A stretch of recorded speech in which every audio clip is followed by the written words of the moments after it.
Let's go. Hi, I'm Maggie Lawton. They said this is where I'd be living. Oh, you must be our new roommate. Hi, Denise Huxtable. And this is Jaleesa Vincent. Nice to meet you. What's good, everyone? Welcome back to the show recap with Mo. Well, we're getting ready to get into another episode breakdown of A Different World. But before we get into this thing, make sure to like and subscribe to this channel so you don't miss shit in it that's going down, alright? So, before we get into this, I just want to say big ups to everybody that checked out the first episode. Thank you guys so very much. That thing is still climbing with the views, so I'm appreciative of that. Thank you guys once again. Moving on from there, man, we about to get into episode number 2 of season 1, titled The Pilot. Now, I know you guys are sitting here like, how the hell is this the pilot when we just watched the pilot? So what had happened is they had already filmed an episode and scrapped it. They did away with it, and they decided to refilm another episode. Now, if you notice, in the first episode, you were introduced to a lot more characters in the first episode. So this one technically is the pilot, because if you notice, the young lady that I spoke about in the first video, Maggie, she was not in the first episode. She's actually in this episode, and she's been introduced to Denise and Jaleesa, which I thought was pretty interesting. We kicked this episode off with Denise running through the dorm, coming up the stairs, going into her dorm room, and she's bringing in this large object. So I'm like, what the, you know what I'm saying? What is that? So it's a lamp. It's a deer lamp all over the place. I mean, do away with it. Just throw it away, right? So anyhow, she ends up looking for something, going through her desk drawers and all of this good stuff. And then all of a sudden she runs back downstairs. So when she runs back down the steps, she runs into, who, Dwayne Wayne. So he's like, darn, why do we keep running into one another? This must be fate. This must be meant to be. But not for you, because Miss Stevie is like, no, bro, you gotta go. I've already told you gotta go. You can't be coming off into the girls' dorm room all day, every day. So he's gone, y'all. So anyhow, she's coming in, and Denise was actually getting ready to knock on her door. So, Stevie's like, so you're looking for me? She was like, yeah, I actually was trying to, get in contact with you and all of this stuff. Whoa. She was like, well, you're actually late for giving me your dorm fees. And I'm just coming back from the bursar's, office or whatnot, dropping off the other payments from the other ladies. And she was like, oh, well, I know I'm late and all of this good stuff, but, I was already here about 10 minutes ago, but you were not here. I was trying to look for you, all of this good stuff, making all of these daggone lame excuses, right? So anyhow, Stevie's like, okay, well, whatever you need to do so we can go ahead and keep you in your room. But she also tells her not to feel too bad about it, because she's not the only one that's late. She also she conveys to Denise that her roommate is also late, Jaleesa. And Denise is sitting over here with her, her hands on her face or whatnot, talking about, oh my goodness, it's you. And I'm like, yes, it is you, Denise, that was supposed to pay your roommate's bills and pay her back for what she paid for you for your student activities when you were low on cash. But that ain't your only concern, because now you got a new roommate coming by the name of Maggie, who's a major in journalism, and she's from Minnesota. She's an Army brat and all of this good stuff, right? So, Denise is like, well, Jaleesa feels some type of way about sharing her room with different people, and all of this good stuff. And, Steve is like, well, I don't care what you got to say. She's coming, so you might as well get ready for it. She's coming tomorrow. So while she's down there trying to figure out what to say to Jaleesa, here comes Whitley talking about, hey, I heard about your new roommate. I mean, just rubbing it in, right? Talking about, I heard that she moves around like a little tumbleweed and all of this good stuff. And you guys should be mighty fine in that small. Here's my question, though. Why does Whitley have her own daggone room and nobody wants to room with her? I know the answer. Y'all don't have to answer. But I'm like, daggone, like, is she that bad? Well, I guess she... I guess she is. But anyhow, moving on from there, we head back up to the dorm room where we see Denise in the room, and we see Jaleesa coming in, and immediately she notices, Denise's lamp on the table. She talks about it a little bit. Denise is talking about, I thought that the room needed a little bit of character or whatnot.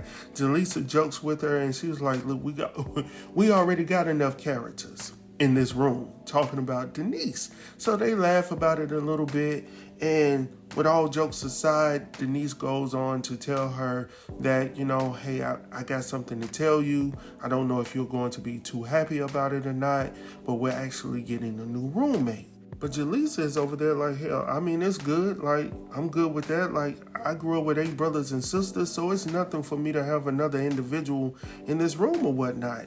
Denise is the only one that really seemed to have a problem with the new roommate, even though we know that she grew up in a large family as well.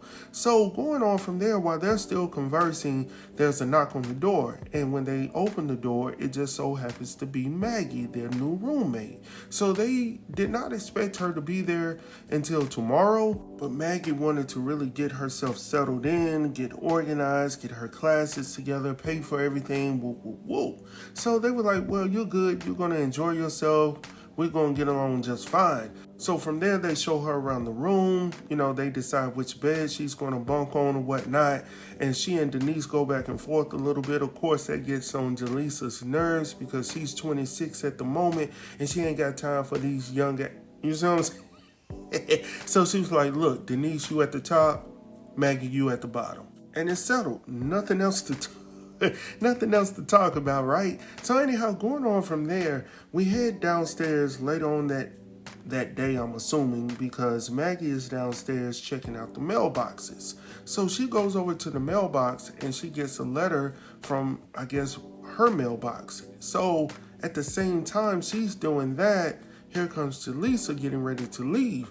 And she notices Maggie, her new roommate, over there at the mailboxes. So she was like, oh, you already getting mail? She was like, yeah, I already got something. And she was like, well, darn, that's pretty quick. Maggie conveys to her that she actually sent it to herself because she just didn't want to feel like she wasn't receiving nothing. I was like, hold on. Y'all got somebody a little bit cuckoo for Cocoa Puffs. Like, I don't know. I don't know. She's a little, you know what I'm saying? She already had told y'all earlier who she was, how talkative she was. She was already talking real fast. Y'all had to tell her to shut up upstairs. Like, y'all gonna have some problems already. So anyhow, from there, Jaleesa leaves. She tells her before she leaves, though, make sure the next time that she decides to write herself, go ahead and put something in there for her as well as Denise. She was like, well, next time I'm going to just call myself. And she was like, oh, okay. You do that then. So anyhow, from there, though, we see Denise. So Denise is coming into the room. Maggie sees her. She's getting ready to go upstairs. Denise comes in and sits on the chair. And she was like, Denise, are you all right? Denise conveys to her that, she went to the bank to try to figure out what's going on with her checking account because her checking account was overdrawn because she hasn't been balancing them checks. Now, we got some stories about them daggone checks. Sometimes I miss those days when you could write some checks and let them, sit there for about a week. You know what I'm saying? You go over here, rob Peter to pay Paul. Y'all know how y'all used to do. I used to ask my mom still, I'd be like, man, what y'all doing? Not to say she was doing that, but I always used to hear people give her a check from time to time talking about, hey, don't cash it until this date. So I'm like sitting up here like, what you mean? Like, you just gave me a check. Like, I should be able to cash that mug. And obviously, Denise is learning it the hard way because she's talking about, well, I thought I was balancing my checkbook and all of this good stuff. Even Maggie, who's not all there, is talking about, hey, you need to do a better job with your, with your checkbook. Like, are you not keeping up with what you spending? And she was like, well, I thought I was. No, you're not. So she was like, look, I'm going to do whatever I need to do to make sure that I can pay for our room. If not, we're both going to be out of this room. And of course, Maggie, who's not all there, is talking about, well, it's going to be mighty lonely if you guys are not there. And I'm like, what the hell? What the hell? Moving on from there. Justice, man, listen, moving on, man. So from there, we actually see for the first time student interactions with one another, not just the main characters. We're actually seeing the ladies of the dorm sit down and watch some of the little soap operas and all of that good stuff, right? With the, the love and what are them things called? Love, She Wrote? No, not Murder. I said murder. What, Murder, She Wrote? Nah, that ain't no daggone, Days of Our Lives, something like that. One Life to Live. I think that's one. If it's not, man, just charge it to the game. I don't know. I don't watch that. But anyhow, they were all watching it, and I was glad to see the interaction. And you see, we as brothers and sisters, man, we just so accepting a lot of times. Maggie was just able to get off in there and nobody treated her any type of way. You see what I'm saying? They were just sitting there talking to her and all of this good stuff, inviting her in like there was no problem. She came to the front. Didn't nobody say nothing about it. That's just how we are as a people, man. So anyhow, moving on from there, we head upstairs to see Sister Denise. Now, Denise has decided to call somebody. Call Tyrone. Whomever she was on the phone, she was calling them to get a job. Now, I ain't never seen nobody on the phone for the very first time with no daggone job experience talking about, can you give me a $200 advance? When you don't have no daggone experience, they don't know you from Adam, but you already know what that response is going to be, the dial tone. And that's exactly what she got. So, it comes with the trial and the errors. I can't blame her for going out there trying to ask for the money. You know what I'm saying? It was coming so easy for her back home. So anyhow, she decides to call her dad and her mom. And of course, they got it. So when she calls, Rudy picks up the phone. And immediately, Rudy's like, what you want? You want some money? Because obviously she done called, quite a bit talking about she's run out of cash. For some daggone reason, she can't balance that checkbook. And Rudy, at the age of 5 and 6, already knows that, right? So anyhow, going on from there, she gets on the phone with her father or whatnot, and he was like, what do you want? Do you need some money? She was like, no, I'm good. I was just calling you, just to check in. I missed you guys, and I just wanted to see how you guys were doing. And, her pride is kicking in because, not only her pride, maybe I shouldn't say her pride. It could be a little bit of that, but she also wants to prove to herself that she's able to do it on her own. So with that, I don't see any issues at all with her trying to get it on her own, but at least she knows where she can go if she actually fails. You see what I'm saying? So going on from there, Denise, after she gets off the phone with her father, she goes back into the room where Maggie is, and Maggie is like, well, did you get the money or whatnot? She conveys to her that she didn't. She just couldn't find it within herself to ask for the money once again. And she simply wants to prove to herself and to everyone around her, specifically Jaleesa, that she can get it done. So since we're talking about Jaleesa shows up. Now, Jaleesa is coming in from work. You see her with her uniform on. Now, up until now, Denise has yet to tell her about the whole situation. Jaleesa is going through her normal days, her normal walks of life without any, problems in the world because she thinks everything has been done. Her bills have been paid, right? Because no one has told her anything. So before she came in there, Denise and Maggie were trying to decide how to deliver the message. And, for some strange reason, Maggie took it upon herself, I guess being the new girl in the room, decided that she would be the one to, deliver the information, right? So when Jaleesa comes into the room, Maggie's like, hey girl, how you doing? I got something to tell you. but it's not really that bad. And she starts talking and all of this good stuff. And then, of course, Denise has to come in and really pretty much tell her what's going on. Hey, Jaleesa, my check's bounced, and of course, Jaleesa's like, dang, girl, like, you really need to get yourself together and start balancing your books and all of this stuff. Whoa, whoa, whoa. So while she's going over to the closet, she also tells her not only did my check bounce for my room situation, but yours did as well. All of a sudden, that sister came out. She was like, what you say?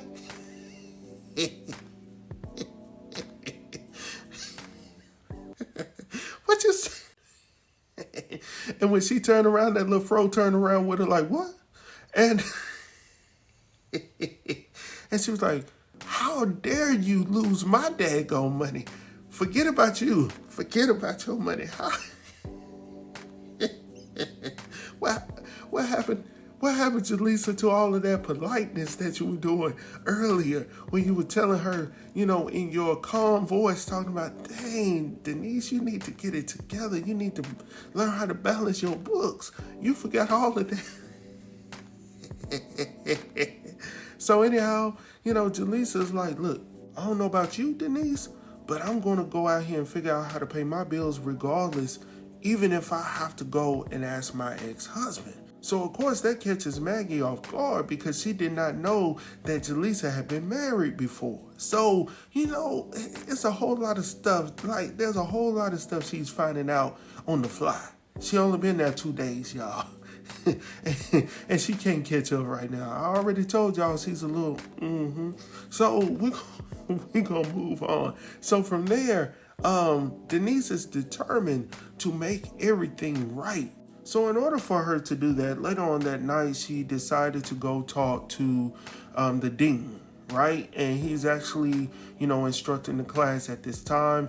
And, he's going throughout what they need to do, for their assignment, how many pages they have to write, whoop, and all of this good stuff. So going on from there, long story short, she goes to him, she talks to him, and she's like, look, I really need some help. My money is low. My money is funny, and my check bounced. And he was like, well, Denise, this isn't the first time that you've had issues with your checks bouncing. And she was like, well, yeah, and she's trying to make all of these excuses, but he's able to read through it. And he's telling her things about herself that, she didn't know he knew. But he's like, as a dean, I'm privy to a lot of things. You know what I'm saying? But not only that, see, let me do a side note.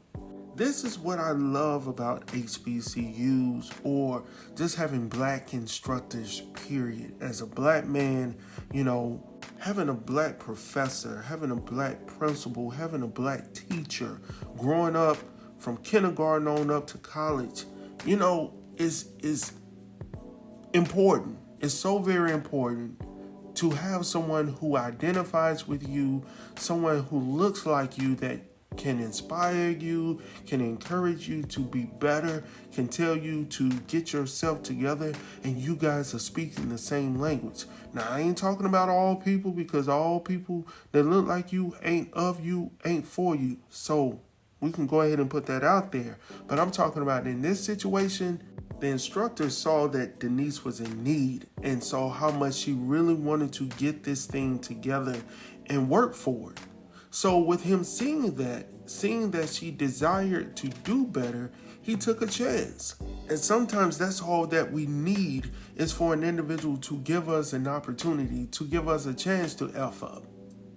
You don't know if I'm going to F up or not, but if I can get this right this one time, then I can set it in my head that I can do it over and over again. And with this dean, with this professor taking the time out of his own schedule to say, hey, I know somebody that needs somebody to work part-time, and I'm quite sure with my good word that I can allow myself to come down there and talk for you, and I'm quite sure they will give you a $200 advance. That's what Denise needed. So, long story short, she made it do what it do. But quite honestly, I like the way that he carried that situation. Like, he wasn't playing with her. He told her straight off the bat, like, you got a 1.7, you barely making it through classes. As a matter of fact, you sitting over here begging for money and all of this good stuff, but your parents is a doctor and a lawyer. He read her now. He See, that's the thing about us as black folks, man. Like, I'm going to read you. I'm going to help you out, but you got to be willing to sit there and take it, because I'm going to chastise your ass. So anyhow, moving on from there, she goes to get a job. She goes to get a job, man. So I'm glad for her for doing that. And of course, she comes back in and she lets her homegirl, her roommate, know that, you know, we got the money and I took care of it. Not my mom, not my dad, but I took care of it. So, you know, I think this can be a big thing. Well, we already know how it turns out. So we're not going to sit up here and act like, you know... We're not going to sit up here and act crazy, right? So, you know, I thought it was a great episode. And I thought it was a great opportunity for Denise to learn from this situation and be better. Now, of course, we already know how it's going to turn out. You know, with this show being over 30 years old, we already pretty much know how it's going to end for Denise. But at least for episode number 2, we're acting as if we don't know. We don't know shit about what Denise is going to do for episode 3 and beyond. So, with that being said, man, make sure to like and subscribe to this channel so you don't miss shit that's going down. Tell a friend, share it. You know what I'm saying? Get the word out about this platform, because we getting ready to fly away.